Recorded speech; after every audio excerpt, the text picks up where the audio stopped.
So this is going to be a very discussion, goodness sakes, a very discussion-centered presentation. So those in the back, you might, if you want to be involved in the discussion more, you might want to consider moving up some.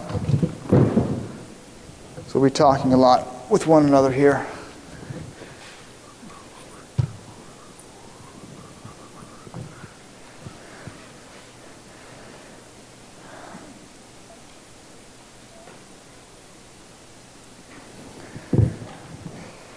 So yesterday I learned a hard lesson. I drove up to the hotel here. I asked the valet guy, how much does it cost to valet park here? He said $20. I said, okay, great. I handed him a $20 bill on my keys. When I came to get my car back, they said that would be $21.50. It was a nice tip, yeah. Very nice tip. He must have thought I was something special. I guess so. Oh. Yeah, that was funny. Where'd you drive from? Well, I'm staying at a hotel offsite at a little resort type place here in Orlando. So I'm basically working nonstop, and then I'm stopping working and coming here and then going back and doing more work. So I'm not taking classes or anything like that here. All right, you got about 5 minutes till we start here. Let's start off by just asking, what are you hoping to get out of our time together here? If there's one thing or two things that I could cover and you would say, okay, that was worth coming to this class, what are those things? Anyone? I want to gain the confidence that I can go back and use API. Gain the confidence to go back and use the API.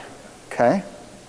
Maybe you and I need to spend a little time like next week using GoToMeeting or something like that, and I can help you get that confidence there. We're not going to spend a lot of time on the API itself. We're going to spend more time focusing on modeling techniques, procedures, that kind of thing in this class. So that's what we focus on most, is modeling, but I'd be happy to spend time with you, just doing a quick GoToMeeting. And you can look me up online, get my email address, and fire off an email and say, hey, could you spend an hour with me? Sure, let's do it. We'll set up a time and we'll spend an hour and get you going on things.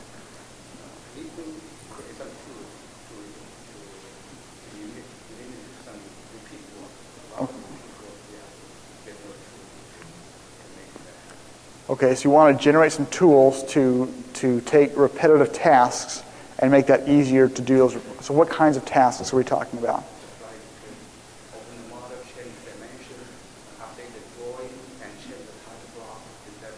Okay.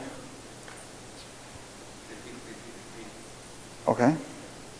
All right, so once again, we're not going to cover the API side of things, but we'll talk about the design side of things and what you can do in your models to make that easier to do. And once again, if you contact me, I'll be happy to spend some time with you. And what you're talking about, I actually covered yesterday in my, what was the class called yesterday? I forget what it was called. Anyways, it was we did actually have a routine where we actually went out and picked a directory and then open every file in that directory and pull information out, that kind of thing. Literally, it will take 10 minutes to write something like that and get you off and get you started on that. What do you do for a day job? For day job, I do software development, consulting, and I raise my children with my wife. How old what? My oldest is 20. My second oldest is 18. My third oldest is 16. My fourth oldest is 12. I forget what number I'm on now. My fifth oldest is 10, 11, 10. People, especially women, when I talk to them on the phone, they need my kids' birthdays. It's like, I think it was 19. Anyway, so, and then we have a 8-year-old, and we have a 5-year-old, 6-year-old, and we have a 21-month-old, and then in May we'll have a 0-year-old. So we'll have 9 kids. So that'll be 9. Yeah. So as I said, that really is a day job. That's what I work for, is to keep the family fed and do things. That's wonderful. Anyways, okay, so enough about me. Back to you. What are you hoping to get out of this time we have together here? What was that? I learned some things. I already know API. Okay, so you already know API things, and okay, very good. Anyone else? Is there anyone here that would consider themselves pretty good at modeling inside of SolidWorks? Would you mind if I actually called you up? So when I say, can I have a volunteer, please just raise your hand. That's what it's for, okay? Is to actually just model something really very simple. We're not going to get really complicated, okay? So, okay, good. Anyone else? What are you wanting to get out of our time together here today? Yeah. I think what I would look for in the API course is more if I could get a sense of the workflow where if I know what I want to do, how to work through the API help file and understand what I'm seeing and where the other pieces of it after. Okay. So I know I want to accomplish a certain task. I'm not quite sure how to do that. How do I find the help in the help file? How do I kind of figure things out? Very good. Okay, so once again, this class is not going to be covering a lot on the API itself. Good to see you. But we'll be talking more about the modeling side of things and assemblies and that. But if you seriously, if you take an hour with me, and I won't charge you anything, if you take an hour with me, I will seriously get you up and running on API things very rapidly. Okay, it can really happen pretty quickly. Okay, so just find my email me. We'll set up a time. We'll spend an hour or so, and you'll be off and running pretty well. And including how to find help. How do I, when I see a help, when I see an example, how do I actually make that work in my situation? That kind of thing. Yes. Just thinking of your title, to me, I wouldn't program any more parts of the API, but if it's something repetitive, there's many ways to build a part and solve it. But like it says, how would you build a part if you were thinking about automating it later? Okay, good. And we're talking about automating. We're not just talking about API, really. We're talking about the entire enterprise. How does the enterprise benefit from my SolidWorks model? Okay, and so we're kind of expanding that a little bit. It's about time to get started here, so let's do that. Glad you're here. I hope your experience here so far at SolidWorks World has been a good one. My name is Jerry Winters, and we're going to be talking about designing with the API in mind. I have two objects that I have with me here today. The first is a little LED flashlight. You've seen these things at the checkout stands, right? You've seen these in auto parts stores. You've seen these all over the place. A little LED flashlight, and it actually does work. Amazing, okay? This cost me a couple dollars, okay? This is the Canon XF300 professional camcorder. This costs a lot more than $3, okay? So as you think about designing with the API in mind, I want you to think about both objects. The flashlight itself is really fairly simple geometry-wise. Very, very simple. The camcorder, not so much. Okay, there are some moving parts in here. This is all compact flash-based. So there are some moving parts, but the moving parts are the lens. The moving parts are the viewfinder here that comes out. The moving parts are the eyepiece, the place where we actually put the compact flash cards, okay? So those are the moving pieces. Far more complex. The flashlight might have, 10, 20 parts in it. I couldn't even guess how many individual parts would be in the camcorder here. No idea. But as we talk about the different principles today, I'd like you to think about both ends of the spectrum, okay? Not just the really easy, simple flashlight, but think about it in terms of something more complex, more involved. Not only with the geometry is more involved, but your part counts are much higher and things like that. What we're going to start with is having a volunteer just take literally 1 or 2 minutes and kind of start modeling this flashlight as if it's one part. I don't want an assembly with 20 different parts. Is anyone willing to do that for us? I see someone saying, I guess if no one else is going to do it, sure, I'll do it. Come on up. And I'm going to have you jump up on the computer up here, and we're just going to have you model this. Now, I want everyone to watch very carefully, and there's no wrong answers here, okay? So there's your flashlight. Your name is Terry. Thank you, Terry. Now, you've used SolidWorks before, correct? No. Okay, that's your first time? Yeah. Okay. Well, we're going to see just how user-friendly SolidWorks is right now. You got tutorials on this, right? You bet. Just hit the tutorial and watch the video. Okay, so very simple flashlight. Now, please watch very, very carefully. Part, right? One part file, yep. Model's a part file. As you watch what he's doing here, think to yourself, why would he do it that way? And I'm not suggesting he's doing it wrong, okay? Why would he do it that way? Might I do it a little bit differently? How would I do it? And the real question as you're watching him do this model is why? When I do my consulting, I go into a company, I ask the question why over and over and over again. And the answers are very, very interesting. Oftentimes the answer is, I don't know. That's just the way we do it.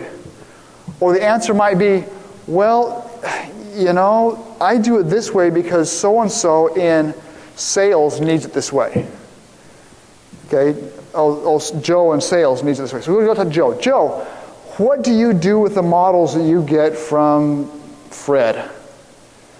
Joe says, I don't do anything with the models I get from Fred. Well, he says he's doing something so that you can benefit from that, and I don't do anything with them. Okay, so oftentimes I ask why, and what I get answer-wise are very interesting because the answers just don't really jive with reality. The reality is sometimes we just do things because that's the way we do things. Right? I've just always done it that way. So let's watch the model. You're doing great, by the way. Thank you. You're doing good. I'm actually nervous. You're nervous? Yeah, well, in front of all these people, they're all critiquing my whiz-bang modeling skills. Okay, should we add to his nervousness just a little bit? Just for everyone's information, this session is being recorded. I should have mentioned that beforehand, but you're a great sport. I appreciate it. You're doing great. Doing very, very well. This is going to be very simple. And that's okay. That's what we want. We just want it to keep it very simple. We don't want to take, an hour doing this thing. Just make it nice and simple.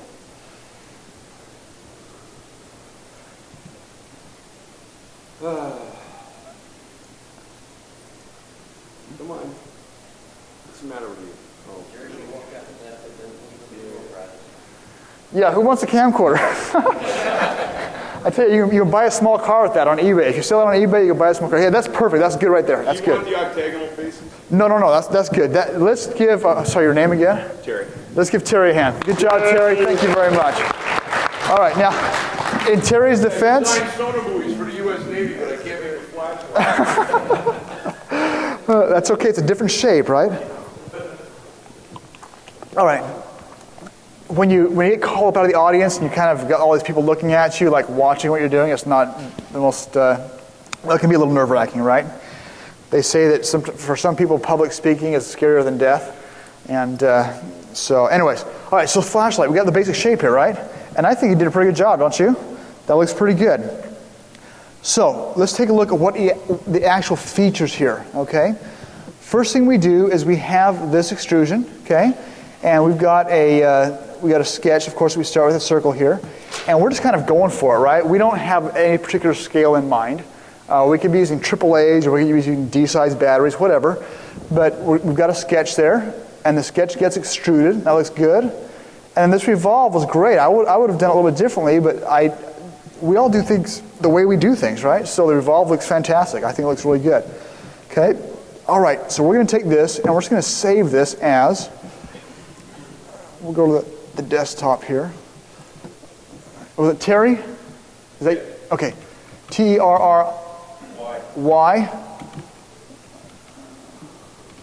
Terry flashlight. Okay. Is anyone else brave enough, now that you know it's being recorded, is anyone brave enough to model this maybe the way you would do it? It might be a little bit different than the way Terry did it. That guy right there. All right, come on up. Thank you. All right. Now, you may be thinking to yourself, I didn't pay to come to SolidWorks World to watch people model flashlights, but you just got to watch this. Okay, once again, when I'm consulting, sometimes I'll go and I'll just sit and watch people model for a couple of hours. And it's really fascinating seeing the way people do things. Because, we all do things the way we do things. Okay, let's create a new part. And look at that. He's done this before, it looks like. Okay, and your name? Luis. Luis. Luis. You said Luis, though, right? No, not Luis? Luis. Okay, very good. Luis. All right, here we go. We've got some flashlight shape here. Let's see how Luis does it.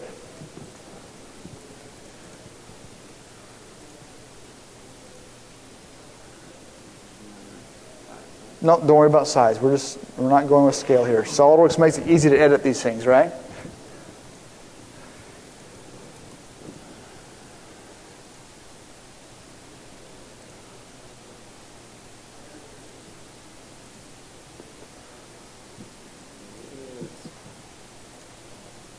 there. Okay, good. Offsetting it. Okay, nice.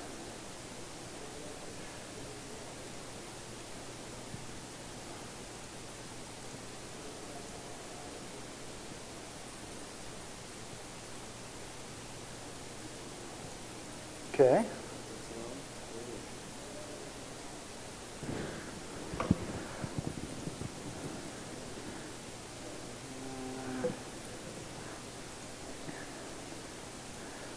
I hope Luis and Terry never say, I'm never coming to SolidWorks World again. Okay, it's not wanting to come up here, is it?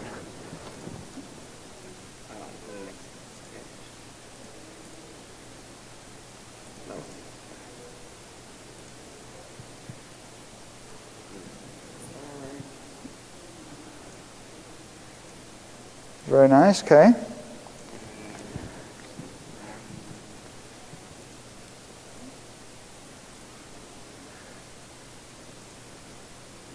Has anyone ever done that modeling challenge thing they have here at SolidWorks World?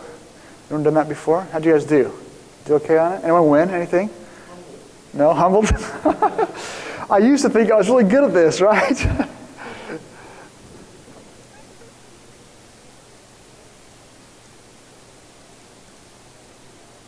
Okay. Excellent. Let's go and stop right there. Good. Okay, so Luis took a different approach, right, on this than someone else. Now, I'm not going to ask you to come up and do this, okay? Thank you, Luis. You can go and sit back down. Thank you very much. What other ways could we have modeled the basic shape of this flashlight? Yes? Okay, so draw the half profile here and revolve it around an axis. Okay, good. Anyone else? Servicing. Woohoo! Okay, how else? How else could we do this? Lofted, yeah. So you got multiple, right? Multiple profiles and lofted. Excellent. Okay. Okay, now I'm going to ask you a question. You look at the flashlight, simple deal here, okay? How is this actually made?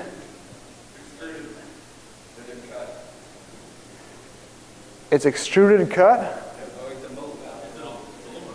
It's aluminum. Yeah, it's aluminum. Okay, this is fantastic, man. You get all these engineers in a room, right? And how's it made? And you get all these ideas. This is fantastic. You know what? It could be extruded and cut. It could be formed in some way, right? It could be, how else could it be done? Lathed. Someone brought up the lathing process. Okay? However it's done, it's done.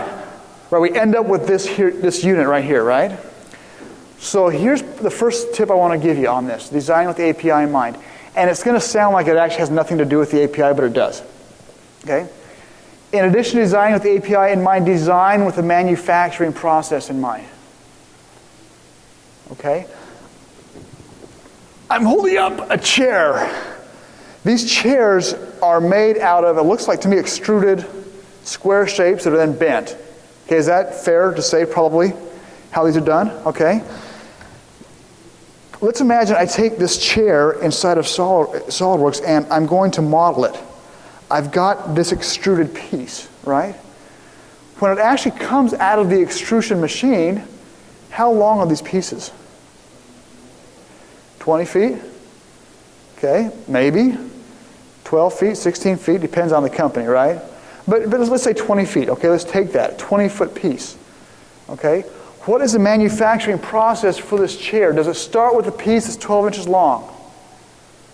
Or does it actually start with a piece that's 20 feet long? And then it's cut. Okay? If we design with the manufacturing process in mind, that allows us to get a lot more out of our models. If I design this flashlight with a manufacturing process in mind, I can go to my SolidWorks assembly file. This is going to be an assembly, right? There's more than one part on here. I can go to my SolidWorks assembly file and get everything I need from that. I understand that SolidWorks is parametric. That's great. If we design with the manufacturing process in mind, I can go to my model and I know exactly how much material it's going to take to make this. I can also figure out how much waste I've got. Is waste a problem? That's a factor, right? When we're designing, how much waste is there going to be?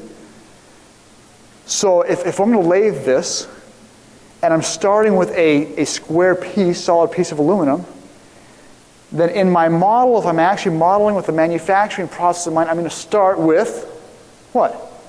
A square piece of aluminum. And then I'm going to cut it to size. And then I'm going to lathe it. Then I'm going to bore it, or whatever else I'm doing with this piece. Now just think about that for 1 second. What do I get if I'm designing with the manufacturing process in mind? What can I actually get out of my assembly now? Who said that? Steps in the process, okay? So step number 1 I've seen in some companies is called material issue. That's step number 1. Okay? So the process, right? What's the process? Let's say a machine breaks down in the shop. Okay? If I've designed with the manufacturing process in mind, my model knows whether or not it can be created. Right? If I've got a machine that broke down that's critical to create this part, my assembly can actually know that it can't be created entirely. Okay? So the actual process. What else? Material loss. Okay? And that's a factor, right? We want to cut down on material loss.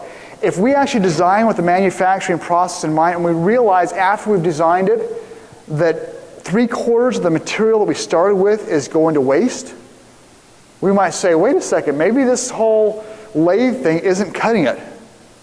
Maybe we should look at a different process like the extrude and cut, right? If I extrude the primary tube in this flashlight and cut it to size, how much waste do I have? Very little.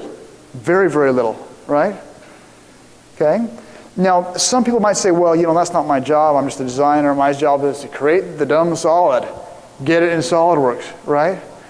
But ultimately, to make your organization work effectively and work well, you got to do better than that. We got to step up, okay? You got to do better than that. Okay, so we talked about the process, talked about waste. What else can we get from our SolidWorks model if we model with a design process in mind? Weight of the raw materials, okay. Shipping of the raw materials. What does it actually cost to make this thing? If you go to most companies and say, what does it actually cost to make your product? The real true answer is, I don't know. That's the real true answer. What they can say is, at the end of the year, we can see that we made this much money. Okay? And if we divide that by the number of units that we actually manufactured, then we're going to come up with some number, right? But we don't really know what the cost is, really, on this. Okay, so cost, what else? What else do we know? What was that? Who said that? Okay. Time to produce. How long does it take to actually make this thing? Can that actually be put in an assembly file? How would I know that?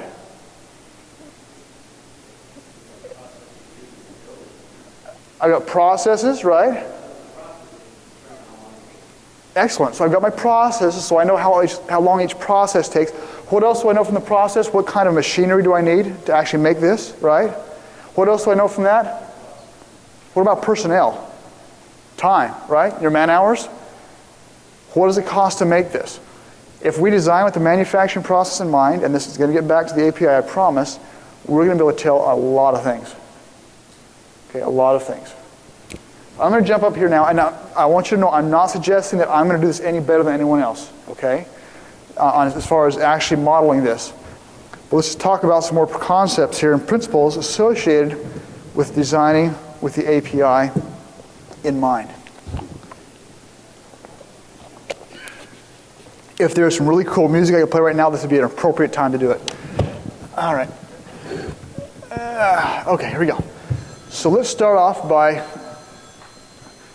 Glad that's not my phone. Let's start off by creating a new part file. I'm just going to stay right now in the part file arena, okay? And let's just pick a plane here. And let's kind of follow some of the concepts we've talked about here, okay? So we're going to go like this. And I'm just going to throw some dimensions up here, okay? There's boom and good. And there's boom and that's good there. And I'm just going to... I'm going to say that's going to be 2 inches. Turn the number lock on. There we go.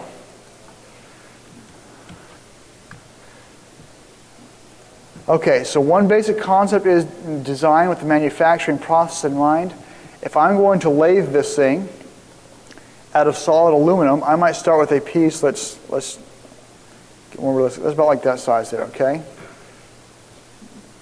Okay, now, the concept, the idea of modeling with the manufacturing process in mind is in place here. Boss extrude 1, sketch 1, D1 at sketch 1, D2 at sketch 1. Okay, let's talk about the API. When we're dealing with the API inside of SolidWorks, a lot of what we deal with is names of things. Okay? It's a lot of what we deal with. At this point, we're having to select things, pick this dimension based on its name, right? And sometimes we can do it based on the location, X, Y, Z, and that, but the name is really the critical thing. So I right now have this thing called D1 at sketch 1 and D2 at sketch 1. Is there anything else I could do with this to make this a little more intelligent? Change the name to what? Give me an idea. Come on, give me an idea. No, whatever makes sense. What would you? Width, height, okay. So we'll call this width. Call that width. And we'll call this height. Well, is it always going to be a square because it's going to be each other? In this case, we could, if it's always going to be a square. Yeah, so let's do that then. Let's come back here, pull that off here, and let's go like this, and like, let's go back. Are we editing? Okay, we're editing the sketch, good. Let's go like this, and make those equal, right? And this, make those. Yeah, those are already constrained, aren't they? Okay, we're good, thank you. All right, so now we've got this. Now it's no longer height. What is it? Size? Someone say size? Okay, size. Okay, size at sketch 1. Good. All right. So there we go. Same square, right? The model is the same. We're not changing the geometry. We're just changing how we do things. So when it comes time to come back and someone says, I'd like this to be larger, please, we can actually go in, and if we've established some kind of standard, then it's going to be really, really easy to use the API to automate our processes, to automate our file creation and things like that, okay? All right, sketch 1. What does sketch 1 tell me? Sketch 1. So you're not telling me what it tells me. What you're telling me is different ideas. This is good. You're thinking ahead, okay? So give me an idea. What should we call this? Stock size. Stock size. Okay, something else. Stock size, a little too generic. Is there something else that would actually tell me? Profile, good. What kind of profile? How about an extrusion profile? Okay, what does that tell me? If it's profile versus extrusion profile, what does that tell me? Okay, it tells me what process. It might tell me which die I need to use in the extrusion process as well, right? Okay, so let's call this extrusion profile. Now, if I want to get really, really smart here, I could actually say, in our organization, we're going to call it extrusion profile, and then we're going to also have right here something like this, underscore 1, 2, 3, 4, 5. Okay? So now it's extrusion profile 1, 2, 3, 4. That's the die number to use. Okay, so now my part knows what it's going to take. Right? I can go to my part. Hey, what do you need to actually get built here? I need extrusion profile 1, 2, 3, 4, 5. Sorry, that one's having problems, or it's being retooled.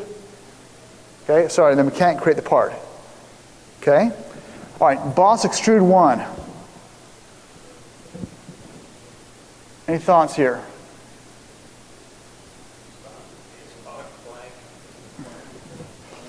Okay. Stock, extrusion, length. Okay? And this length is not 5.35, it's actually this big. Okay? It's 20 feet. I know the flashlight's not going to be that big. Okay? Yeah, a lot of waste. Agreed. A lot of waste. Okay? Now, here's my next process here. My next process is say we take this 20-foot length, because that's what we start with, right? Why is this important? Because if I come out and I'm just using whatever size I've got there, my program might put in a size larger than 240 inches. Let's imagine I have a 50-foot length that I need filled with extrusion. Okay, I can't buy it in 50-foot lengths. But when we model it in SolidWorks, what do?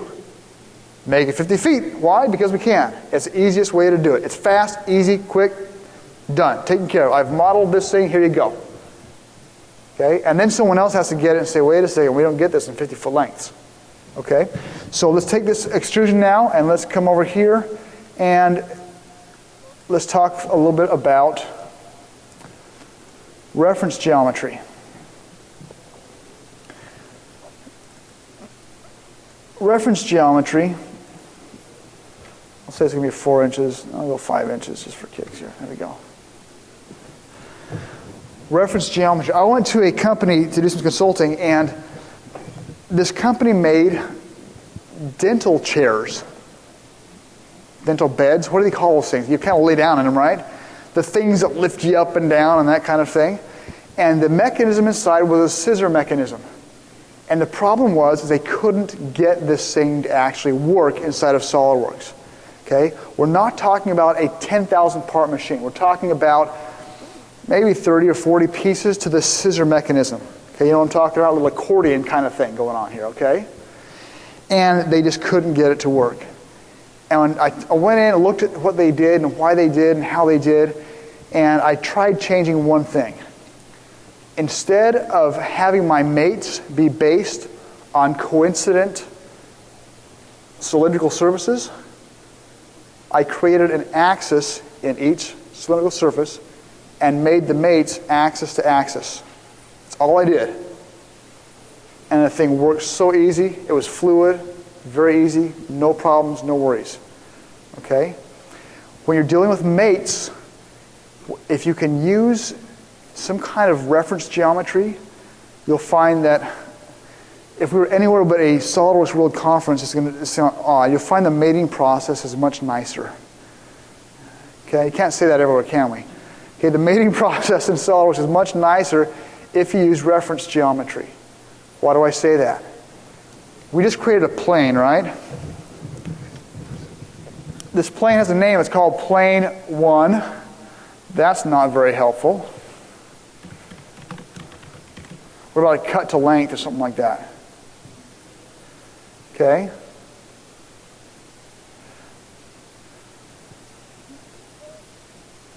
That's an option. Okay. Reference geometry. It's called cut to length. If I use some other method to cut this thing, then it's not going to be as nice. Now, I'm just going to do something quick and easy because I know it'll work. I know you're going to say, that's not a very good way to do that right there. We'll just go like this. Oops. Sorry. I want to be in a sketch here. There we go.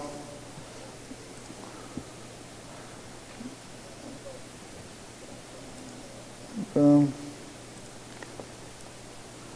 Extrude cut.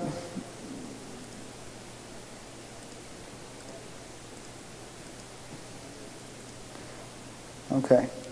Now, if someone came in and just looked at this model and hadn't had this discussion, they'd look at us, why do you start with this big old honking long thing and then cut it down to this thing? What are we doing here?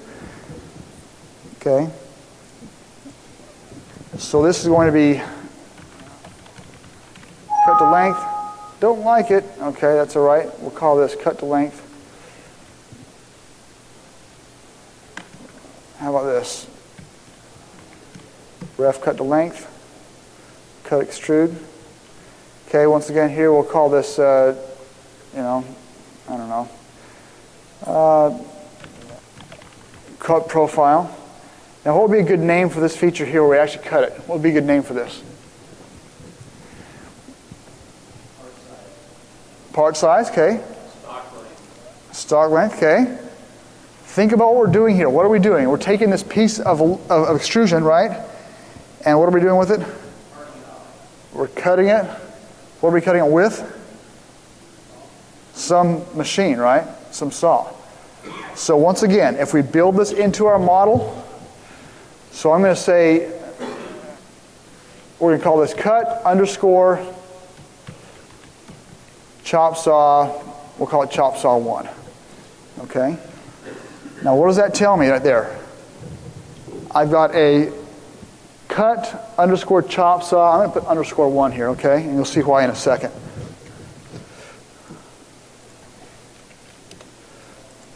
Why would I call that cut underscore chop saw underscore 1? What does that do for me now? I go to a database and I say, what is cut underscore chop saw? What is that? What kind of information can that database have? Okay, there's going to be a length involved, good. But the length is actually with the plane, right? That's actually where the length is. That's going to tell me the machine that I need. That's going to tell me the personnel that I need. That's going to tell me the location on the shop floor, where does this actually take place. Right? Can you imagine taking a SolidWorks assembly and then using that assembly and saying, I want to see this now superimposed on our shop floor drawing. And we open a shop floor drawing inside of SolidWorks and we have an API, we're using the API, and we're going through the assembly and we actually track this thing, going from here to point A to point B to point C to point D to point E to point F. And let's pretend for a moment that I make a lot of these flashlights. What might I do there? Let's take a look at how our machines are organized and where our material is being issued from and all that stuff, right? Now once again, I understand that a lot of people are just trying to pay their bills. They go to work, they just want to design stuff and go home. I understand that. But if we design with a little more intelligence here, we can actually get a lot from it. Now we're not just talking about waste, we're not just talking about processes, we're talking about having a much more efficient factory, okay, or manufacturing facility. Okay? So I think you kind of know where I'm going with this. Next thing is what? Let's take this thing and let's go back to this person here and let's go like this, and we've got a couple ways we can do this, right? We could go here and sketch a circle, right?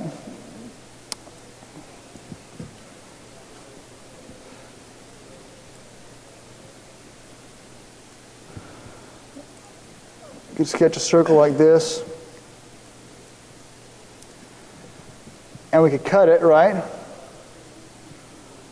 I hope. Extrude cut through all.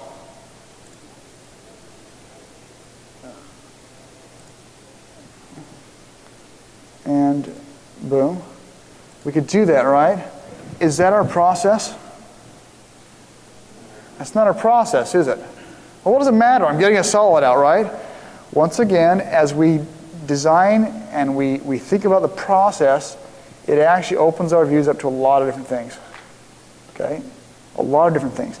And frankly, it doesn't take much longer to actually, do a different type of a model here. Let's get rid of that sketch entirely.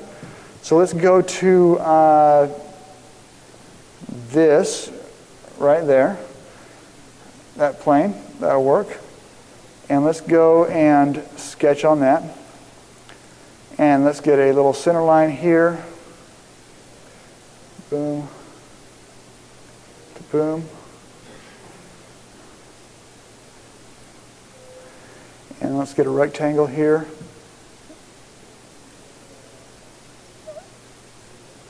That's not how I want that, is it?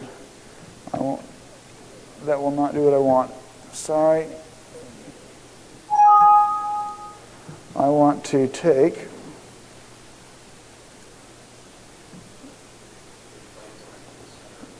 yeah, they're not, are they? It's not good planning. Okay, that's all right. You guys are awesome, man. We just need to get together and collaborate and do this stuff. You guys are doing great here. All right, so let's go to how would you do this? No, draw a diagonal line from corner to corner. Oh. Do a midpoint, make 2 doors. That works. Okay, these are all equal now, right? They need to be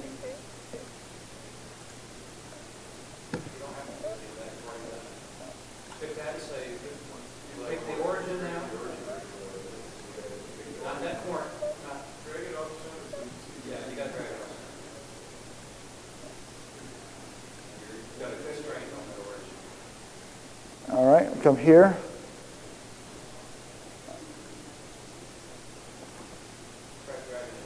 You know what we're going to do? We're going to let's simplify this here. This is actually kind of fun doing this. Actually, I'm enjoying this a lot. Let's. I can use that now, right? Okay, let's just do that. This is fun. This is great, getting all this collaboration going. This is wonderful. All right, so now we're going to go from here, right, and just kind of up to wherever. All right? Do not try this at home. All right, now this, we need to go, we really ought to have this sketch in the middle.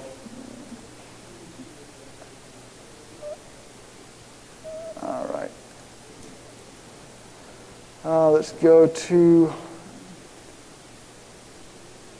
where's that sketched? We want to revolve that, so we need an axis of some sort here, right? So we'll take this one, we'll take this one right here, do a sketch on that, and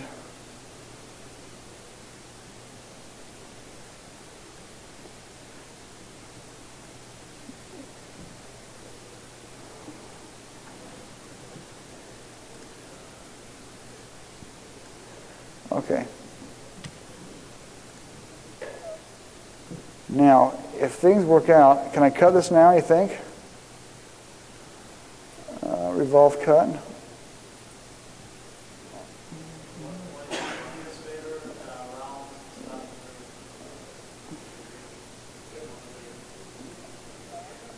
Okay, there we go. All right, once again, we're back to naming these things. What do we name this? We name this turn. Profile 1. So turn is going to tell me what machines use, right? Which then tells me a lot of other stuff, right? And the sketch here, when you're drilling something on a lathe, think about the shape of the flashlight here. I've got two of them actually. We might actually have some kind of a special knife that actually has a profile cut into it, right? So we could even have the actual knife used for that, the tool. So we'll call this lathe 101. Okay. All right. So basic concepts that we've got so far. Is everyone kind of clear on what we're doing here? Does it make sense? Two things. Clear and does it make sense? Does it make sense to anyone? You're saying no? Doesn't make sense? With the API, let's kind of circle the wagons here. With the API, as we're working with things, everything's based on names. Okay? D1 at sketch 1. That's the name for a dimension. If we take it out of the D1 at sketch 1 and we give it an intelligent name that actually means something, then when it comes to actually automating our processes, we'll be able to extract a lot more information from our models. If your goal is to just get a solid model and just get it out the door, and you're not concerned with API, you're not concerned with automation, you're not concerned with optimization, then just whatever the fastest way it is, get out the door. You can do that. But if we stop for just a moment and we think about what is the process and what can I do so that I can get more out of my models, then what we do is we start naming things intelligently, like dimensions, like features, and we start using the correct feature for the manufacturing process. Now, I imagine we could have said, okay, we're going to have a class at SolidWorks World that's 5 minutes long and just say that and say, okay, go out and enjoy, okay? But kind of saying how we're doing this is pretty important. So, once again, if we name our features, including dimensions, including the names of the actual feature itself, the names of sketches, if we take some thought and name them intelligently and then use that going forward as a standard in our company, the models we create inside of SolidWorks become a true resource for the enterprise. If we don't do that, it's just a model. It may be dimensionally correct, but it's just a model. Now, if your company is not concerned about optimization, it's not concerned about automation, fine. But if it is, these are techniques that I've employed in the companies that I consult for, and the benefits are huge. If a company gets a massive order, they know exactly what it takes to fill that order. They know their time involved, they know machines involved, they know how much material to order, all from what? The SolidWorks model. That is the key to everything. They're not going out to some ERP system and having someone look at a spreadsheet and type a bunch of stuff in. Because if the designer goes out and makes a change to the model, and they check it back into Enterprise, PDM, that change is then reflected all the way down. If I go in and I make a change to my model and I add a little hole to insert a little key fob thing into, a little key ring, that fundamentally changes everything. I might have to get new drill bits for my machine that's actually doing that operation. I need to get new personnel. I might need a new machine altogether. Who knows how this thing goes together? The designer does, right? So as you're designing, you're actually building this thing in real time. You're modeling it as it would be modeled out in the shop. If you take a design and all someone gets is a piece of paper that has numbers on it, and you give that same piece of paper to 3 different people, what's going to happen? That part is going to be machined or fabricated in 3 different ways. We've seen that here, right? In asking, how would you do this? Well, I might extrude this, and offset and extrude, and offset and extrude. That's how I might do it. I might revolve it. I might loft it. We have all these different ideas of how you might do it. So if you take a piece of paper and give it to someone and say, here you go, make this, it's going to be made in 3 different ways. You're going to get someone that's going to get a solid piece of aluminum and machine it right on a lathe. Someone else might go find some extrusion that's pretty close to it and use that. Someone else might go out and have some kind of die made to make some other kind of process to actually cast this thing, an aluminum cast for this thing, right? Who knows the process? Who knows how it goes together? The designer does. So instead of having someone in purchasing making a decision on how a part is designed and how an assembly is put together, that belongs in the court of the people and the individuals who know best how to deal with that, and that's the designer. So, once again, boiling down, the whole concept here we're talking about is making our assemblies, making our parts, designing them so that A, the manufacturing process is understood, and B, so we can actually take advantage of it with the API. If I take this flashlight and I model this, and every single piece on this flashlight has a feature called D1 at sketch 1, what does that do for me in the API? Nothing. Okay? Let's scale it up a bit. Okay? Let's bring the camcorder back out. Okay? A little more complex. Let's imagine for a moment there's 1,000 parts in this camcorder. If every single part in this camcorder has a feature called sketch 1 or D1 at sketch 1, and every single one has extrude 1, extrude 2, extrude 3, what can I actually get out of that? Can I get anything out of it? I really can't. I really can't. So the automation process, automating is great. But if we automate chaos, what does that do? It allows us to create chaos at a faster rate in larger quantities and with greater ease. That's what it does, right? If we stop for just a moment, I understand it takes a little longer to type in a name, a feature name. If we stop for a second and do this, I promise you, I can guarantee you, that you will see serious benefits. When you decide, I want to start using the API, and maybe you're already doing it, then you're going to have some standards as to how you actually access things. And let's say you have 10 designers, and let's pretend for a moment, okay, this never happens, I understand that. Let's pretend for a moment we have 10 designers, and all 10 designers are on board with the standard. Does that ever happen? No, not in reality, okay? But let's pretend they are. Then you've got designer A, designer B, designer C. They're all designing, they're following the standards, and at the end of the day, we can take this now assembly, and what can we ask it? How are you made? I'm made from this part. I'm made with these machines. I'm made with these I'm made with these processes. That's how I'm made. your model will have greater intelligence than ever before. Now, you're not going to get this in an introductory modeling class, I promise you. When SolidWorks came out, who ever used the first version of SolidWorks when it came out? Anyone here use that? Okay, what did SolidWorks talk about as a company? What did they talk about when they first came out? What were the big things? Design intent. Okay, what else? Easy to use. Okay. Anyone ever hear the phrase, I think I'll get this pretty close, the power of parametric modeling on every engineer's desktop or something like that? When SolidWorks first came out, it was competing against companies where their software was extremely, extremely expensive and cost prohibitive. And they took it down to a level where literally every engineer could have this program on their desktop. And it didn't take a $10,000 machine to run it either, right? They could be run on mid-level desktop machines. That was what they had. And then what they started doing is, let's talk about features. Oh, we can extrude this, we can extrude this. Filleting, we've got these great filleting capabilities. Have you ever seen a demo, a SolidWorks demo, where they talk about how great the filleting is? Anyone ever done that? You're nodding your head. Okay, I've seen those demos. Okay, look at how well it fillets. It blends the fillets between these different surfaces. Isn't that amazing? Okay, and so the focus was on how we can create the geometry, right? And it's continued to be that.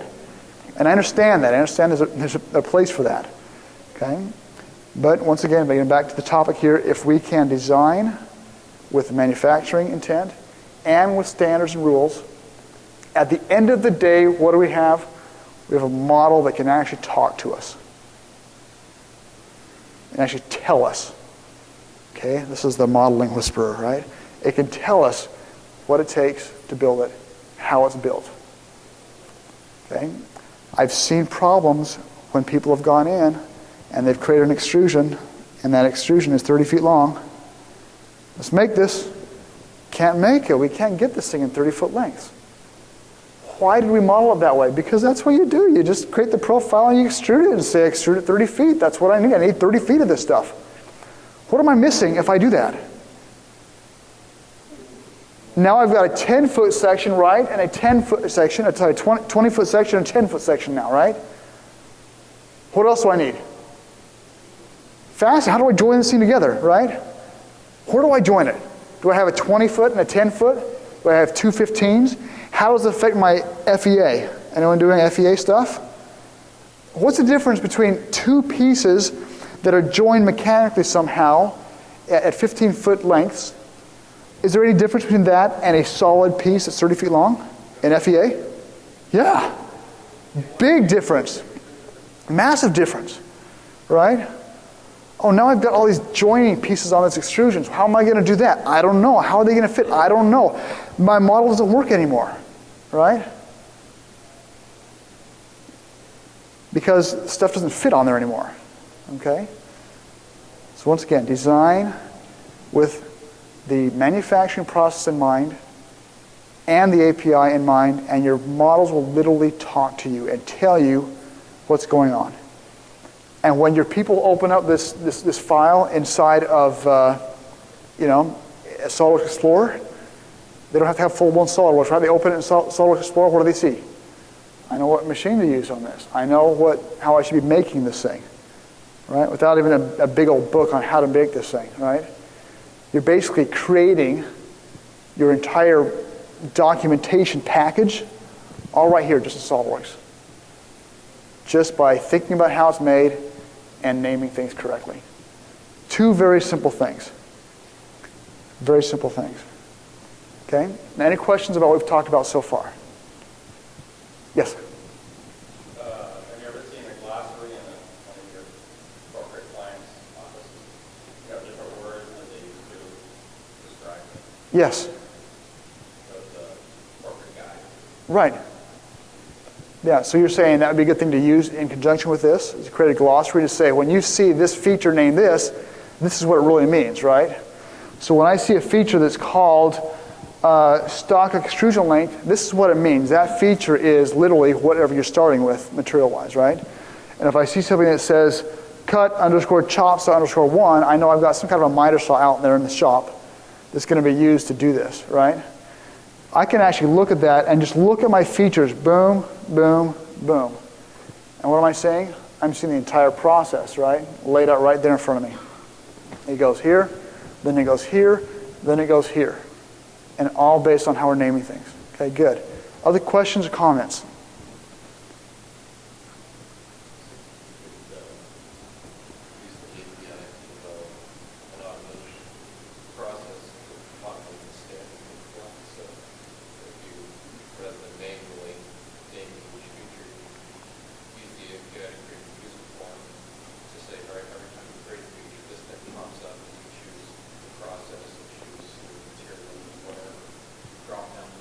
Absolutely, yeah. So the comment is, I'll say this again for the benefit of the recording, the comment is we could actually use the API to create a tool, so we're not talking about having a tool for automating mundane things, to go in and type all this stuff in over and over and over again. That's going to get pretty crazy, right? You're going to have people complaining about having to have these extra processes of typing stuff in. So you create a little form in VBA or VSTA, and you have your processes built into that form. And so if I say, okay, I need to have a cut on this particular thing, I'm going to pick the cut option button, and what am I going to use to cut it? Am I going to use a plane? Am I going to use a lathe? Am I going to use a chop saw? What am I going to use to cut? So I pick on cut, chop saw, boom. And what does it do? It creates that particular feature for me. It names it _1, _2, _3, or whatever. Okay, goes down through my model and sees what the next one is in the list there. Excellent idea. That's fantastic. Yeah. Use the API to actually help you create those named features. Perfect. All right. Other thoughts, questions? Yes. I have two. One is, in VB, like if you have a string, typically it's str underscore and then whatever meaningful name you want to do. So I've been in the habit of, if I do this, I'll say ext underscore in my feature tree. The other thing is, as far as, I wouldn't necessarily name it the way you did, but that's another story. But you would want everything named. One way you could check for that is, can you find it in the search for the feature tree? If you can't go right to that thing from the name in the feature tree, then something is missing with the search in there to go through. Okay, excellent. So two comments. One is, when we actually are doing software development, sometimes we use a naming convention for our variables. And it was mentioned, like for a string, we might say str underscore and then the variable name, right? So that's something that we might consider following. Basically the same concept we're doing here, right? Same concept. And as far as the names, if you don't like stock extrusion length, if you've got a different name that works for you, use it. But use it consistently.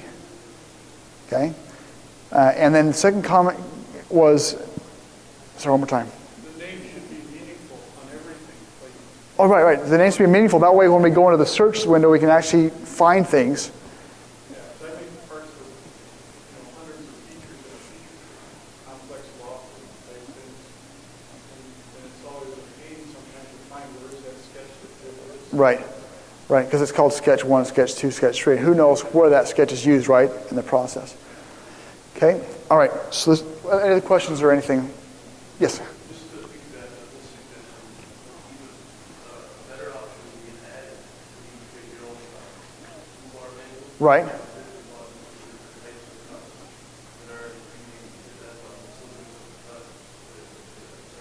Absolutely, yes. So the suggestion was to create an add-in, and on top of that, the add-in could be dynamic. You could be talking to a database and pulling from the database what the different operations are, what the different machines are, etc. So yeah, great idea. Great idea. Yes?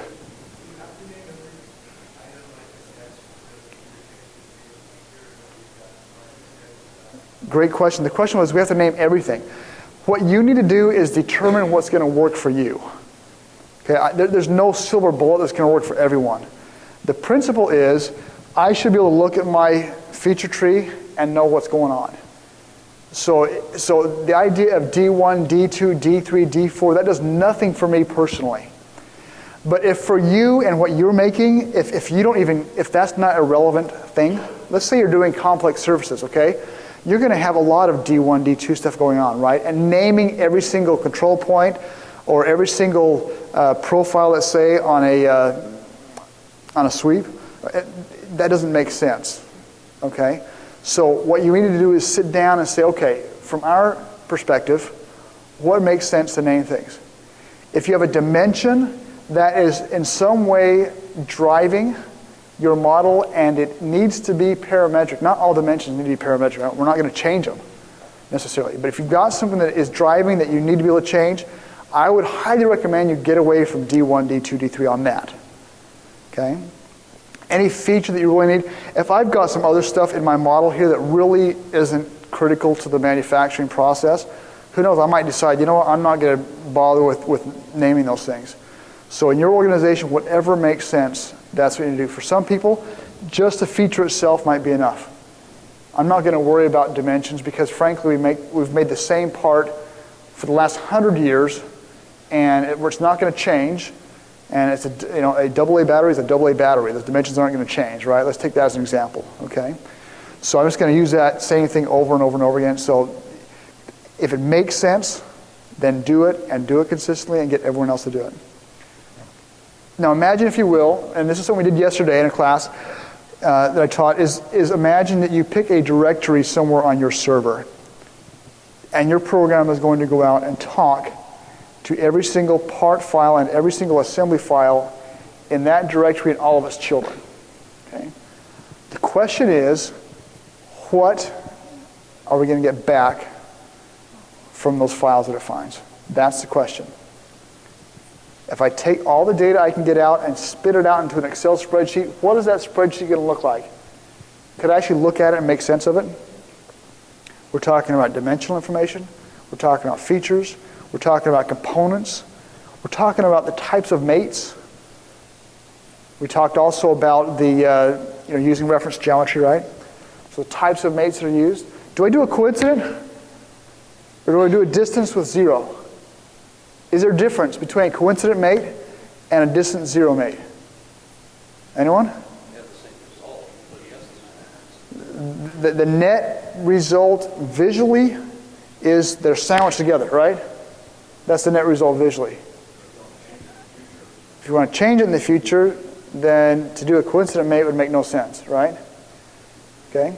So once again, we have a tendency, and I brought up the modeling contest here at SolidWorks World, right?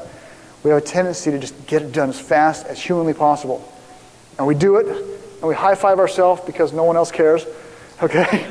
We do it, and we're really excited and everything, but at the end of the day, what do we have? We've got solids that are geometrically, dimensionally correct, but no intelligent information, okay? Something as simple as giving it a material. What does that do for us? I don't know what the default material is when it came up here. Material not specified, okay? If I open this file here, it says material not specified. What do I actually get out of that file? What is it? Aluminum? Titanium? Gold? Silver? Platinum? What are we dealing with here? Okay, what do I actually get when I assign it a material? The color changes, right? Woohoo! What was that? Density? Oh, who cares about density? Weight? Who cares about weight? Okay. Okay. Do we actually get some things out of assigning a material? We do. We do, right? Does SolidWorks force you to assign a material to a part? No. Okay. Once again, if you'll just sit out at night and look at the stars and ask yourself, if I asked a particular directory on my server everything it knows about a part file, or part files and assembly files, what would I get back? That's question number one. Okay, this is your homework, all right? Question number one, if I ask a directory, let's imagine there's 400 part files and 30 assemblies. If I asked it for all the information it had in the model, what would I get back? Number one. Number two, what do I wish I could get back? Those are the two questions. If you're like everyone, the answer to question number one is D1 at sketch 1, D2 at sketch 1. Extrusion 1, extrusion 2, extrusion 3, extrusion 4, extrusion 5, extrusion 6, and so on and so forth. That's where you're going to get back. And imagine just looking at a spreadsheet and seeing all that, okay? Question number two, what do I wish I could get? If you'll ask yourself those two questions, what you'll find yourself doing, I can almost guarantee it, and if you want to, I would love to talk offline on that about your experiences if you actually think about this. But what you'll find is you'll say, you know what, we can get a lot more than we're getting right now out of SolidWorks. and has nothing to do with how well it fillets, has nothing to do with how well I can loft different profiles. It has everything to do with how intelligent I can make my models. One of the things that SolidWorks does for us, getting away from the, what's the correct way to put this, the old 2D programs of yesteryear, is that you don't fudge things and it's parametric, right? Okay? In some CAD programs, if I draw a rectangle and I say, I draw it at 2 inches and I say, you're actually 10 inches, what does it say? 10 inches, right? Okay? So some of the benefits there, if you'll just add this one other little step to it, I guarantee you'll find amazing productivity, and you'll find ways to use the API as well. If you design this way, say, I wonder if we could do this. Well, we've got the framework in place now to support that. All right? We're out of time. Thank you so much for coming. Please think about these things, and I promise you it'll help you in your organizations. Thank you.